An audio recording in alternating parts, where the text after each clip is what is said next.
What you want to know? I mean, I'm So, willing to. yeah, I want to Yeah, know what you had mentioned. There were some guys you met that really kept you grounded when you first went in. So, yeah. It was Okay, go. What you were saying? no, yeah, I Okay, just brother, I want don't to want to hear. cut you off. No, I want to hear about them. Yeah, okay. So it was a group of guys. I was at the age of 20, 21ish.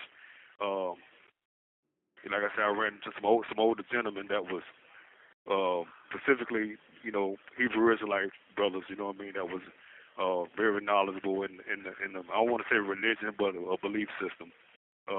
That was well-rounded guys, well-balanced guys, well-respected, men of character. And they took me in. They took me up under their wing and really groomed me, really cultivated my mind. Um, through the process, really, I experienced a lot of growth dealing with these individuals, these men, right? These kings. I like to call them kings. So I was growing up under them.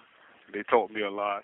Um, they helped me navigate through um, the process of me doing time. How to When you what to say look for. Go ahead, go when ahead. you say you was groomed and they helped you process a lot, what do you mean by that? As far as the aspect of doing time, right?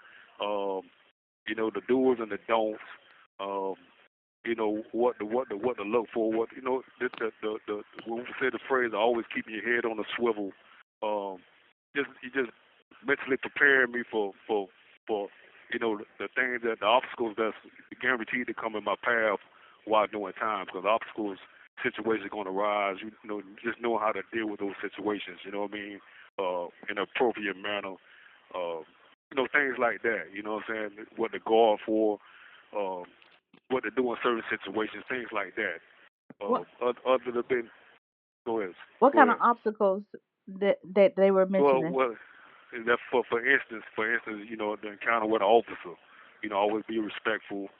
You know, so they always say they got the right of way. So just listen and you know keep your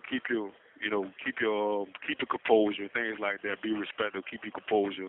Um, just be respectable and carry yourself in a certain manner. Then, because once you give respect, then you give respect in return. So, Right.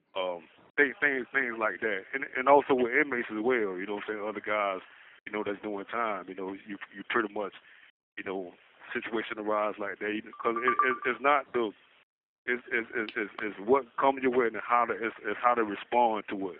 You know what I'm saying? If you gonna, you know, whatever it may be, whatever that situation look like, say it's a argument of a altercation or something, how you respond to diffuse the situation, things like that.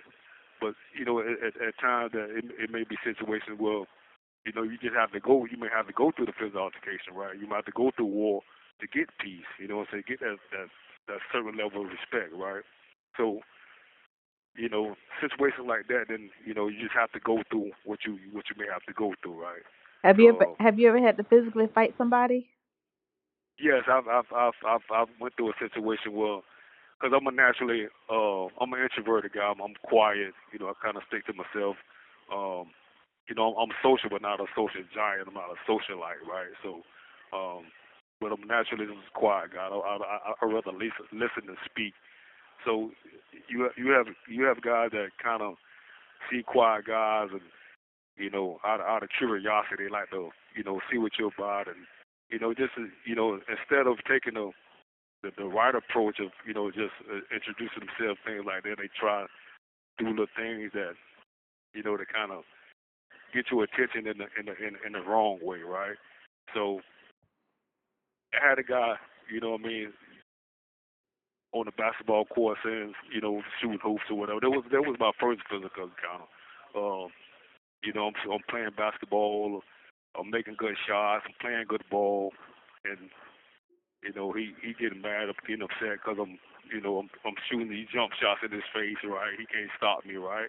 So he getting upset, and guys on the sideline, I guess it's his friends or whatever, saying, "Oh man, this dude, he making these shots on you, man. You can't stop this guy," things like that. So he getting upset. So he getting verbally aggressive, verbally abusive, what I mean, saying things that, you shouldn't say because, you're being respectful, you're disrespectful, right? So, Hmm. um, So being that I wasn't quick to react at a particular time, I'm just let it just go on and go on. So I tell them, eventually I got tired of the, what I mean, the disrespect. So I'm like, so I felt like I had to voice myself, like, hey, look here, man, man, just kind of like watch your tone of voice, watch your mouth, man. Just you need to cool out, man, chill out, right? So so that me addressing it, I guess, it oddly kind of it fueled him, right? It fueled him, like, so he got more aggressive, right? Pump his chest up and things like that. So they have afraid they they say once the altercation arises, you have to you have to act, right? You have to really just, because at some point it's no longer just, man, I can't turn my back on this. I can't turn the other cheek, right? You know what I'm saying? Right. So I have to go and respond to that in kind. I have to meet aggressive with aggressive. You know what I'm saying? So, and that's what happened. You know what I mean? But little unbeknown to him that I was a little faster than him, a little stronger than him. So, he didn't think that I was going to you know uh, He know you know from punch Arcadia. him in the he thought I was. I mean, let's be honest. He thought I was soft, right? You know what I'm saying? Just not sugarcoated, right? He thought I was pie. He thought I was soft, and I hit him square in the mouth. You know what I mean? And Dang. what he thought he had, he no longer had. You know what I'm saying? He no longer, because he realized that, man, this, once he holding his mouth, he like, oh, this is pretty serious. Wow. So now, I mean, but yet you forced me to act in this fashion. You forced me to do that. It's something. It's not something I wanted to do. You know what I'm saying? But you left me no choice, right? So, and when I hit him, the funny thing about it, he didn't want to fight. You know what I'm saying? After I hit him, he didn't. You know Mm. what I'm saying? Because I was prepared to, to keep going.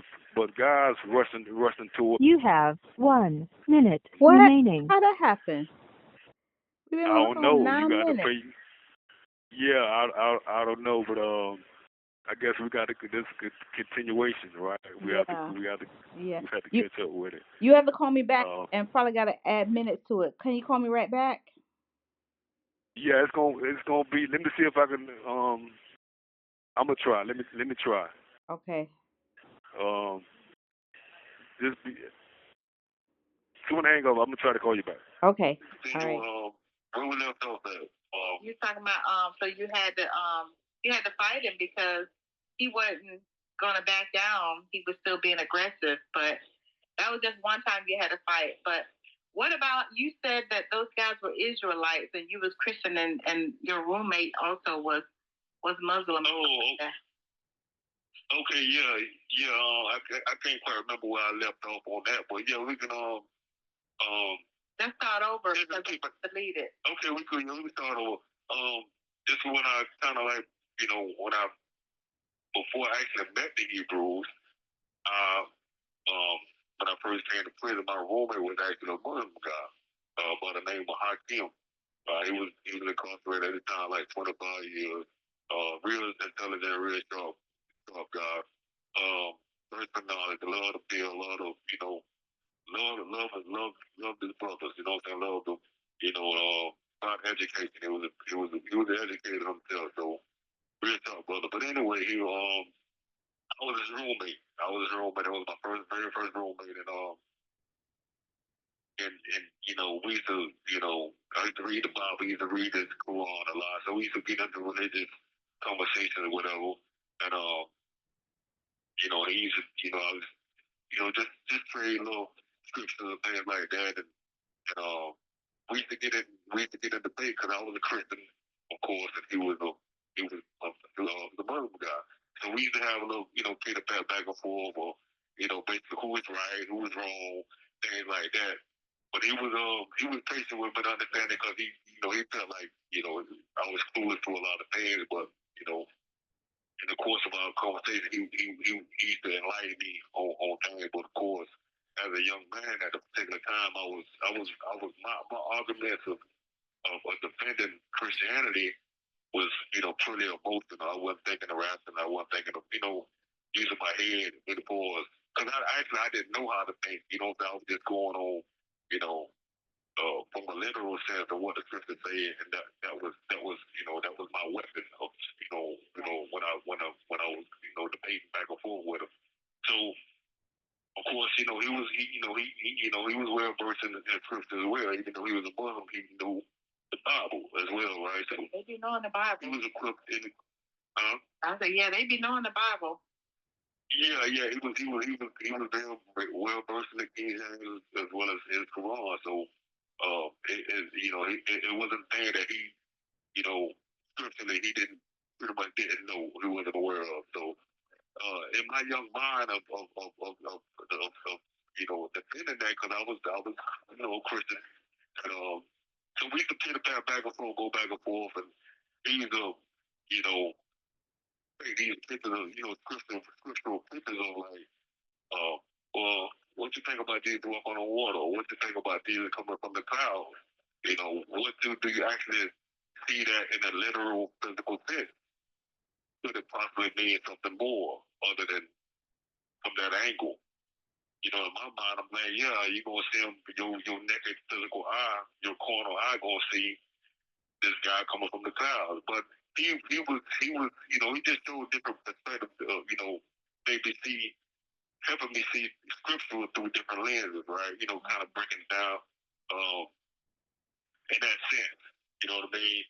But I was cautious of, because I knew that he was, although a Muslim, even though Muslim Christians always have their internal religious wars against each other. So I was a little aware of that as well. So I was like, maybe he's trying to convert me into this. You know what I mean? So I was cautious of that. I was aware of that. Like, maybe he's trying to convert me into that. Even though I wasn't knowledgeable of what they truly stood for. But I was a Christian. I wasn't going to convert from that. You know what I mean? Because this is where I stood on. But nevertheless, so he said, I want you to meet some guys, some Hebrew brothers. You know what I'm saying? That is very sharp, man. They can help you, learn a lot more than, because they taught from the King James version. You know what I'm saying? That was the Bible, right? So, actually these guys was in the dorm with me, but I seen them, but I never, had words with these guys. Like I said, he was older guys. He was in their 30s and 40s, and and perhaps 50s, right? He was a lot of older guys. And so I've seen him in the past, but never spoke to him because, like I said, I was young, so I didn't, find him like, well, we got to come with what I'm speaking to. You're really not my peer, right? That's when we get young, right? Right. So it's different classes. So, but he knew that I was thirsty for knowledge. He knew that I was seeking. So he was willing to help me along. You know what I'm saying? In that lane of progress, right? That growth area. So he seen that thirst, that desire to get upon your history, your culture, where you come, Africa, things like that. Really, cultivated, chilled my mind, because my mind was, it was like the ground. It was like, how when you build something, you have to till the ground to make the, to move it. So it's kind of like equivalent to the mind. You know what I'm saying? Analogy. Just making the mind, awaken the mind, right? Tilling the ground, right? Cultivating the mind. So he knew that I was thirsty. I wanted that. So he's like, well, let me till this ground. Let me till your mind. Let me cultivate the mind. Unearth some things and get you, right path. Put some seeds in there. Once I get the ground uprooted, let me put some seeds there, right? So, and that's what it was. That was the beginning of it. So my first encounter with these guys was, I think I was coming from Breakyard or something, or maybe coming out of the dome. I can't quite remember, but I remember these guys was under like a gazebo pavilion, and we, Hakeem was with me. They was like, okay, well, because he always, talk to these guys, because they always building. You know what I mean by building? They always building their minds, learning. You know what I'm saying? Scripturally, They buy everything, buy virgin, they buy child and things like that. Things that we was dead to. They about resurrecting. In other words, right? So that what they think. That what they think, right? So when we approach these guys, they introduce them. They talk and greet each other, whatever. Um, I'm just standing there looking at them. They got all of the books in front of them. They got Bibles. They got dictionaries, synonym fathers, thesauruses. These guys got books, right? These guys got tools. You know what I mean? That's what they call them. These guys got tools. So they really chopping it up. They're in the cycle.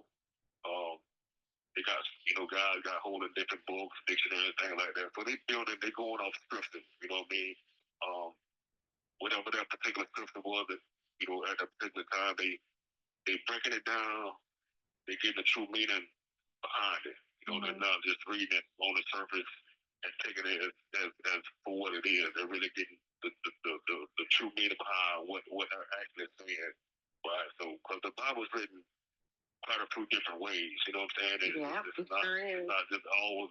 Yeah, it's not just all literally physical. It's metaphorically, poetically, prose. There's different ways that you have to interpret the Bible. So I was taught that, down the line, how to actually, decode, discern things like that.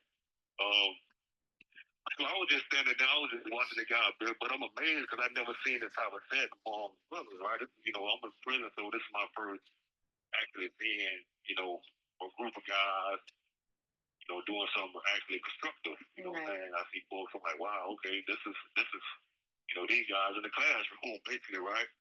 So, so I'm just standing around. I ain't got nothing in my hands. So the brother like, man, you gonna stand here, find something to pick up the book, right? So I'm like, so I grabbed a thing, So I think I grabbed the dictionary at the time, and so they talking among themselves. But I'm listening because I'm interested in what they got going on. So they going around each other. What you think of the scripture here? What you get out of that? Because really, it's nothing. It's not a wrong way of interpreting because it's about about building, right? It's not about tearing down. Okay, that's good. You have a spiritual eye for that. You have a spiritual discernment for that. So whatever they shared, the intake was taken as okay, great job. You know what I mean? Not that's wrong, right? It wasn't that type of. That's awesome that they did that. So yes, they respected everybody else's revelation from it. Right, exactly, right. It wasn't, no, that ain't the way it goes. No, that was beautifully done. Okay, let's move on. What you got out of that? Things like that, right? So I'm listening to these guys talking. So I got the dictionary. So I think I eventually pick up a Bible. You know what I'm saying? In Hebrew, that stands for Tanakh, Hebrew, right? So I pick it up. I get the scripture. So I was able to, I'm green at the time. I don't really know how to interpret scriptures. Because I'm a babe into it, right? I don't really know what's going on, but some things I can grasp off top. Some things that need a little, need to be sunk a little deeper. But I get it nevertheless, and I read it out loud. I read it, and I'm like, okay, expound on that. Give me some on that, right? So I'm like, expound. You want me to? Okay, so this is what I think. Right. Right. That's what I interpret from that. Right. The best I could, I shared and expressed it. And got like, okay, that was pretty good. So now that as a young man, that it kind of like gave me the confidence at that particular time. Like, okay, I like the setting. I like what these guys are doing, right? And these older guys, right? So I'm like, okay, cool.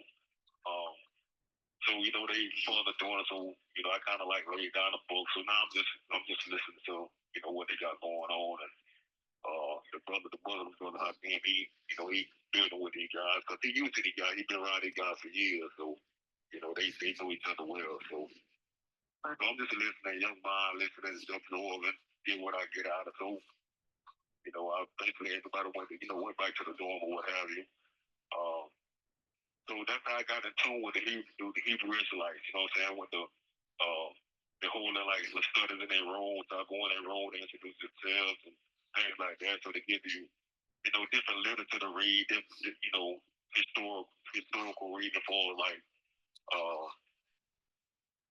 Africa, where you come from, what's your original language, things like that.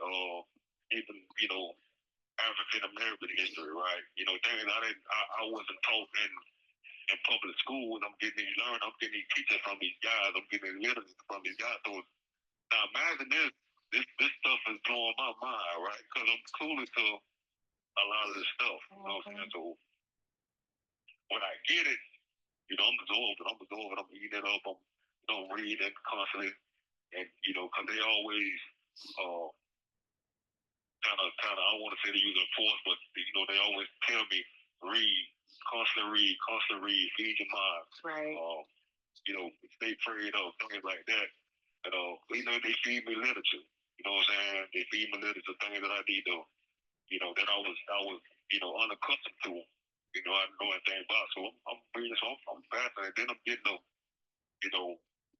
getting the scripture reading from these guys. I'm going to these meetings, and these guys just building. You know what I'm saying? They having a good time. They building, and not only that, it's just these guys had there was men of character, right? I had to express that because they wasn't just no drop shot type of guys. You know what I'm saying? These guys was pretty much walking out scripture, really. Right. You know what I mean? These guys were kings. You know what I'm saying? That's what in my young mind.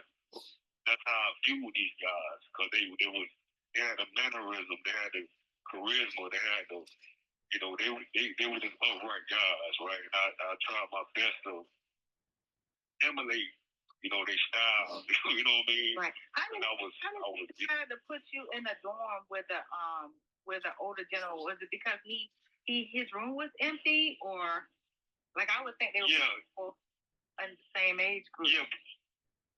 Yeah, but that they do that. They do that too, but it's really based on time, right? If obviously I got the life sentence. He also had a life sentence, so and of course the bed space was open. So age is not really a factor, although they try to match it up, but it's really the time thing. You know what I'm saying? If you got kind of like the same type of time, or a lot of time they'll put you in a room with pretty much whoever, But they try to racially they try to keep it black on black, white on white, but it does get mixed. You know what I mean? So that's how that happens. You know what I mean? Well, I think you was blessed to be in that group though, for them to mold your mind in a positive way, especially you being so young and your first time in trouble and all that stuff. That was a godsend. Yeah, and I tell guys, when I reflect and I talk about kind of go back in time a little bit. I always did pay homage to the guys because if it wasn't for them, I don't think I'd be in a bad place for getting the bad activities and things like that. But I can I pay homage to them guys. I got a lot of respect for them guys because I was fortunate to meet them, blessed to meet them, and to be up under their tutelage. You know what I'm saying? To be up under, get that gift that they shared to me. Because they were generous with their time and their efforts. You know what I'm saying? Something they didn't have to do, right? But they just, a full black kid or, you know what I'm saying, a guy that was, didn't know his history, didn't know, just blind to a lot of things. You know what I'm saying? So, they was really generous with their time and efforts of, kind of, man, let me help you along with this. Let me bring you aware, because it's based on awareness. You know what I mean? And not, honestly, not just the physical. It was spiritual. You know what I'm saying? Because it's a lot of wrapped around that. You know what I mean? So what time y'all? everybody have to get up at the same time and go to sleep at 10? I'm just kind of wondering if it's just like the military. I know y'all eat at the same time, but y'all have to be up at a certain time in the morning. Yeah, I mean, once we close in for the night, the morning starts. Like 4 in the morning, they might roll the, open the light, or turn on the light. Yeah, 4. Sometimes if there is 4 to 4:30, they'll stretch it or whatever. Oh, wow. Sometimes 5, but yeah, it just that's just the format of it. You know what I'm saying? That's what they do. The breakfast, it depends on what side of the compound you're on. That's when they start feeding at that time. You know what I mean? So they they turn on light, roll your door. You get up if you decide they want, you want to go to breakfast or not. You pretty much, make that decision on your own. Obviously, you got the option if you're gonna go or not. They don't force you to go, so that's an option. If you do go, you go and you go enjoy your breakfast or whatever. Whatever they may feed that particular morning, Monday through, Monday. You know what I'm saying? You come back and just make preparations for the day. If you don't go, then you just, you get your room in order, your day in order, your mind in order, things like that. Just get the preparation for, what lies ahead for that day. Whether you're on call out, what's call out? What a call out is something that, classification prepares for everything doing on the compound. For every, bears, you have education, you have medical, you have work doing the call outs. Like how chapel, classification, it's just various call outs that you have to go to, education department, for school and things like that. So you have to go at different times, 8 o'clock, 9 o'clock, 10 o'clock call outs, whatever. You go to your call out, whatever. So that's kind of like in the morning call out. Then you have the afternoon call outs. That's like 1, 2, and 3. In the time frames, right there. So you go to the same areas I just spoke of. Come back and kind of be your day around that. If you don't have any call out, then you just you freelance today, whatever you got going on, you ready to work it out in the gym or you just hanging out in the dorm when you're on the phone, playing cards, or you just hanging out with guys, right? So that's every day. It don't subject to change at all. That's something transpire institutional wise, lockdown, sex downs, things like that. But they just got all these men and women all over the world, specifically Florida, in prison doing this day after day after day, using taxpayers' money. Yeah, shout out. It's the industry. Shout out to the brothers, man. That's and the women that's on the side of my voice, man. That's locked down. In a similar position I am up under for being incarcerated, been dealt a bad hand, but before charge that he didn't commit and he didn't sentenced to a hard penalty for that. I just want to encourage y'all, what I'm saying, that, to keep your head up, and stay encouraged, stay in power, man. Just continue to do the right thing, you know what I mean? They don't believe you, but your family do. God knows what's going on. Just continue to keep it safe, keep your head up, stay strong. To the family members that got these loved ones that I'm speaking of that's incarcerated, you know what I'm saying? I like to encourage y'all to, stick with your family members, whoever that may be, what kind of relationship or relational situation you got going on, stick with the family, stick with the incarcerated people, what I mean? Stick by them because we need you, they need you, what I'm saying, wholeheartedly. So, I understand times may get rough, things like that, situation might happen, but they stay strong for them. You know what I mean? And have have understanding towards them. Because it ain't easy from behind these fences, on a day-to-day basis. Because you know we have to deal with a lot. You know what I mean? So I'm gonna speak for me. Those, what I'm saying, the women as well. You know what I mean? We appreciate y'all. You know what I'm saying? The things that you put up with, if it ain't accepting phone calls or have to put up with things during visitation. You know, there's many issues that stress issues, frustration, and things like that that you have to go through. And have to endure. But it takes endurance. You have to have endurance. Yeah. You have to have the that plugged into that source, which is God. You know what I'm saying? Just stay prayed up. Stay just stick with it. Don't leave these sides. You know what I'm saying? Because we need you. They need you. You know what I mean? So I just wanna encourage y'all. You know what I'm saying? To empower y'all. Just stay tuned in. Stay attached. You know what I mean? To your loved ones.